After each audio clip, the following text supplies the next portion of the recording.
तो अमेरिका जो है इस वक्त कहीं ना कहीं चीन और रशिया से डरा हुआ है। उसे लगता है कि चीन और रशिया अपना असर व रसूख जो है दीगर ममालिक में बढ़ा रहे हैं, क्योंकि जब हम जानते हैं कि जब कोल्ड वार ख़त्म हुआ उसके बाद दुनिया दो ब्लॉक्स में बढ़ गई, एक अमेरिका के साथ और दूसरी रशिया के साथ। लेकिन अमेरिका ने अपना ब्लॉक मजबूत करने के लिए नेटो का इत्तेहाद जो है उसका क़याम अमल में लाया। लेकिन अब इतने सालों के बाद हम देख रहे हैं कि दुनिया बदल रही है और दूसरी तरफ कहीं ना कहीं चीन जो है वो अपना असर व रसूख पूरी दुनिया में बढ़ा रहा है।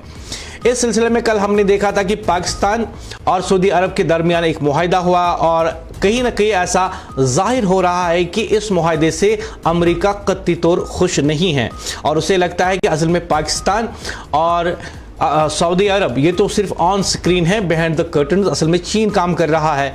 और कहीं ना कहीं अब अमेरिका को लग रहा होगा कि वुस्त एशिया में जो है वो अब वहाँ चीन अपना असर रसूख बढ़ाएगा और वहाँ पे अपने मिलिट्री बेसिस जो है कायम करेगा, यानी अमेरिका के करीब वो अपनी मिलिट्री बेसिस भी लगाएगा और वो हथियार भी वहाँ पे नस्ब कर देगा जो अमेरिका के लिए ख़तरा हो सकते हैं। इस असना में आज जो है डोनाल्ड ट्रंप ने एक और बयान दिया, क्योंकि उसे लगता है कि अगर चीन मेरे करीब आ रहा है तो मुझे भी चीन के करीब रहना होगा। सदर ट्रंप ने कहा कि बगराम की अहमियत गैर मामूली है, क्योंकि ये चीन के जौहरी असासों के करीब वाक़ा है और इसमें दोबारा कंट्रोल अमेरिका के खित्ते में स्ट्रेटेजिक पोजीशन को मजबूत बना सकता है। ताहम तालिबान हुकूमत ने अमरीकी ख्वाहिशात को मुस्तरद करते हुए कहा कि अफगानिस्तान एक खुद मुख्तार मुल्क है और किसी भी गैर मुल्की फौजी और मौजूदगी को बर्दाश्त नहीं किया जाएगा। अफगानिस्तान वजारत खारजा ने मौक़िफ़ अपनाया है कि मुल्क को ऐसे ताल्लुकात चाहिए जो बाहमी एहतराम और खुद मुख्तारी पर मबनी हो, न कि बैरूनी कब्ज़े पर। सऊदी पाकिस्तान दिफाई मुआहदे पस मंज़र में इसी दौरान पाकिस्तान और सऊदी अरब ने स्ट्रेटजिक जो है डिफेंस एग्रीमेंट कर लिया है। मुआहदे के मुताबिक अगर किसी एक मुल्क पर हमला होता है तो इसे दोनों ममालिक पर हमला तस्वुर किया जाएगा। इस दिफाई शराकत दारी के खित्ते की सियासत में एक बड़ी पेशरफ्त करार दिया जा रहा है। तज्ज़ियाकारों के मुताबिक ये मुआहिदा न सिर्फ खलीजी खित्ते बल्कि जनूबी एशिया में भी ताकत के तवाज़ुन को मुतासिर कर सकता है। कुछ माहिरीन का ख्याल है कि अमेरिका बगराम एयरबेस की वापसी की ख्वाहिश को इसी तौसी तर अलाक़ के बदलाव के तनाजुर में देख रहा है और अमेरिका बगराम एयरबेस को दोबारा हासिल करने की हिकमत अमली पर गौर कर रहा है। तालिबान हुकूमत किसी भी अमेरिकी फौजी मौजूदगी की सख्त मुखालफत है और पाकिस्तान और सऊदी अरब का नया दिफाई मुआहदा आमली सियासत में नई बहसत छेड़ चुका है। माहिरीन के मुताबिक खत्ते में ताकत के नए इत्तेहाद सामने आ सकते हैं। और वहीं पे अगर मजमूई तौर पे बात की जाए कि इससे फिर क्या असर और रसूख हो सकता है, जो अमेरिका ने जो है बात की है, वहीं पे अमेरिका के जो ओहदेदारान हैं उनका इस बारे में क्या कुछ कहना है। बगराम फ़िज़ाई अड्डे की वापसी अफगानिस्तान पर नए हमले की मुतरादिफ होगी, अमेरिकी ज़िम्मेदारान ने ऐसा बयान दिया है। ट्रंप के मुताबिक ये मकाम सबसे ज़्यादा जो है अहम है क्योंकि ये चीनी जौहरी तनसीबात के करीब वाक़ा है। अमरीकी खबर रसा इदारे रॉयटर्स के मुताबिक सदर डोनाल्ड ट्रंप की जानिब से अफगानिस्तान में बगराम फ़िज़ाई अड्डे की वापसी का अंदिया मुमकिन तौर पर मुल्क पर दोबारा अमरीकी हमले की मुतरादिफ हो सकता है। मौजूदा और साबका हुक्काम के मुताबिक इस इक़दाम के लिए कम से कम 10,000 फौजियों की तैनाती और जदीद फ़िज़ाई दिफाई निज़ाम दरकार होगा।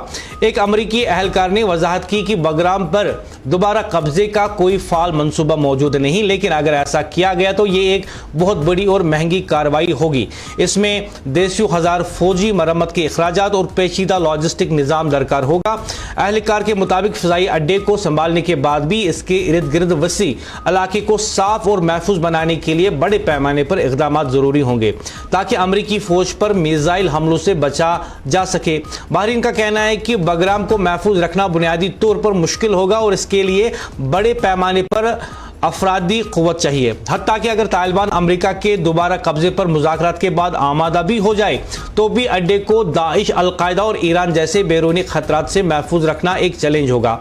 हाल ही में कतर में अमरीकी फ़िज़ाई अड्डे पर मिसाइल हमला किया था। साबिक अमरीकी दिफाई अहलकार का कहना है कि अगरचे ट्रंप बगराम की जगराफी अहमियत ख़ास तौर पर चीन के करीब होने को उजागर करते हैं, मगर हकीकत में वहाँ फ़ौजी मौजूदगी के कोई बड़े फ़ायदे नहीं बल्कि ख़तरात ज़्यादा है। सदर ट्रंप ने लंदन में बरतानवी वज़ीर आज़म केयर स्मार्टर के साथ मुश्तरका प्रेस कॉन्फ्रेंस में ऐलान किया कि इनकी इंतजामिया बगराम फिजाई अड्डे पर दोबारा कंट्रोल हासिल करने की कोशिश कर रही है। उन्होंने अड्डे को चीन की जौहरी तंसीबात के करीब होने की वजह से अहम मुकाम करार दिया। ट्रंप ने 2021 में जो बाइडेन के दौर में अमेरिका के इनखिला को मुकम्मल तबाही और बगराम छोड़ने को बड़ा नुकसान करार दिया था। बगराम जो दारुल हुकूमत काबुल के शुमाल में वाक़ है, दुनिया के बड़े फिजाई अड्डों में शुमार होता है। ये 2001 के अमेरिकी हमले के बाद फौजी कार्रवाइयों का मरकज रहा, ताहम 2021 में इनखिला के बाद तालिबान के कब्जे में चला गया। इस दौरान खदशात जाहिर किए गए कि चीन दीगर ताकतें इस खिला को पुर कर सकती है, मगर तालिबान ने बारहा कहा कि उड़ान के कंट्रोल में है और वहां कोई गैर मुल्की मौजूदगी नहीं। तालिबान ने ट्रंप के बयान को मुस्तरद करते हुए इसे बेबुनियाद और जज्बाती दावा करार दिया।